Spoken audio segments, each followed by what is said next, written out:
Yes. but they are indulged in self-profit and tour to all over world, all over the India. Okay, sir. They have not done anything for what? Advocate. Since from the last so many years. So many years. और जो है सो advocate act में जो लगा हुआ है slab वो 2012 का है और उसी के अनुसार वकीलों का उस समय वेलफेयर स्टाम्प का दाम 2.5 रुपया था जी।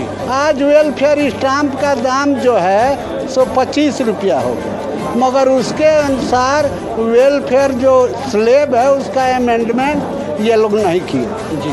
एक बार काउंसिल की सदस्य जीती थी जो बाईकास्ट मोहम्मदन थी और वो वकीलों के लिए जब बोलने लगी वहाँ पर अनशन पर बैठी तो ये सारे बार काउंसिल वाले मिल करके उसको सस्पेंड कर दिए बार काउंसिल से।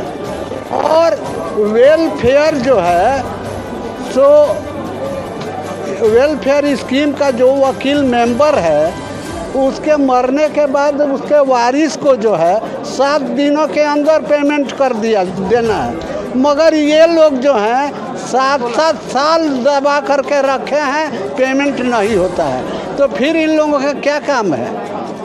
इन लोगों के रहने से तो अच्छा है कि जो कोई नहीं रहा सरकार के हाथ में चला जाए जो कि ये वकीलों का देख रेख करे। Sir, few days back you had seen that in Hapur case, there was massive destruction in the for the lowest right, sir. और बहुत जगह हड़ताल होने शुरू हो गई सर।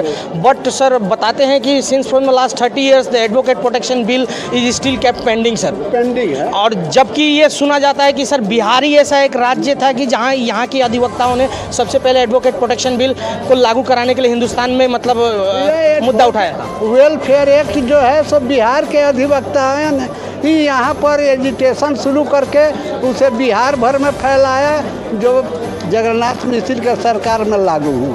सर जितने भी पुराने एडवोकेट सर लोग हैं जो मेंबर चुने गए हैं सर वो पिछले 30 साल से एडवोकेट प्रोटेक्शन बिल पेंडिंग है। हर एक साल कहीं ना कहीं अधिवक्ताओं का मर्डर हो जा रहा है सर।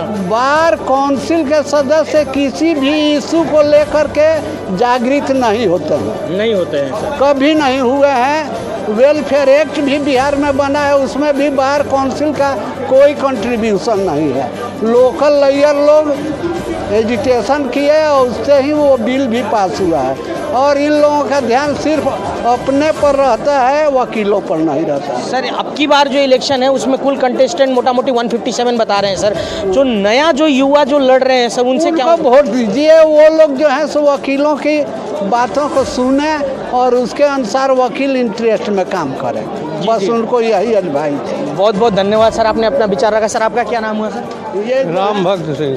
सर क्या कहना चाहेंगे? एडवोकेट प्रोटेक्शन बिल मोटा मोटी ड्राफ्टिंग कमेटी के द्वारा तैयार हो गया सुनते हैं लेकिन वो मतलब राजस्थान में तो चालू भी हो गया बताते हैं सर। क्या कहना चाहेंगे sir? Advocate protection bill Bihar में भी बिहार के लिए लागू होना चाहिए जी। लागू होना चाहिए हाँ। तो सर क्या सोचते हैं सर एडवोकेट प्रोटेक्शन बिल जैसा अगर मतलब अगर ये आज आती है तो किस प्रकार का प्रोटेक्शन मतलब किस प्रकार का उसमें सहूलियत एडवोकेट्स के लिए मिलेंगे? सिक्योरिटी मिलेगा और क्या पूरा सिक्योरिटी मिलेगी। तो मतलब हत्याएं हो रही हैं एडवोकेट्स के ये सब पे रोक गया क्या टेरराइज कोई करता है जी कि हमारे अगेंस्ट में कहे आप काम किया है किया हो किया इसलिए प्रोटेक्टेड होना चाहिए ना। हाकिम लोग के तो पुलिस बा फोर्स बा सिक्योरिटी गार्ड बा हम लोग कौन सी है जी हाँ सिचुएशन रोज़ गड़बड़ा रहा है। देखते हैं देश में सिचुएशन रोज़ गड़बड़ा रहा है कि लॉ एंड ऑर्डर एकदम पुअर होता जा रहा है। जी सर बहुत बहुत धन्यवाद सर आपने अपना विचार रखा। सर आपका क्या नाम हुआ? अजीत कुमार सिंह। सर क्या कहना चाहते हैं सर? अभी गृह मंत्री सर एक सेकंड सर मेरी बात पहले सुन लीजिए। अधिवक्ता इस देश की आज़ादी की लड़ाई में संविधान के निर्माण में जो अधिवक्ताओं का अग्रणी भूमिका रहा लगभग मोर देन 80%।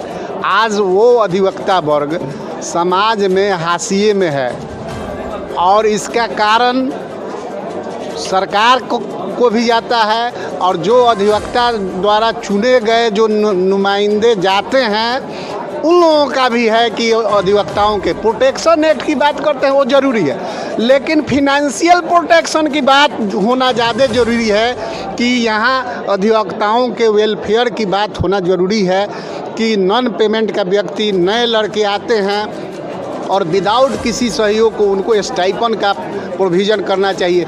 और सरकार को भी हर एक बजट में अधिवक्ताओं के वेलफेयर के लिए, चाहे वो केंद्र सरकार हो या राज्य सरकार हो, अधिवक्ताओं के वेलफेयर के लिए बजट में समाधान करना चाहिए। ऐसा सरकारें नहीं करती हैं।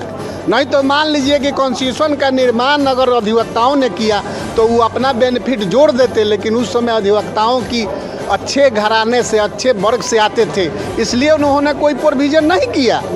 लेकिन अब बदलते परिवेश में मध्यम वर्ग से, साधारण वर्ग से लोग आते हैं और किसी तरह का कोई सरकार का कोई ध्यान नहीं है। और जो बाहर के लोग चुन करके जाते हैं, चुने जाते हैं, उनमें बहुत थोड़ा सा ध्यान है। जो पैसा 25 लाख रुपया मिल सकता है, वेलफेयर टिकट डेली बिकता है। वेलफेयर टिकट इनको दिखाओ।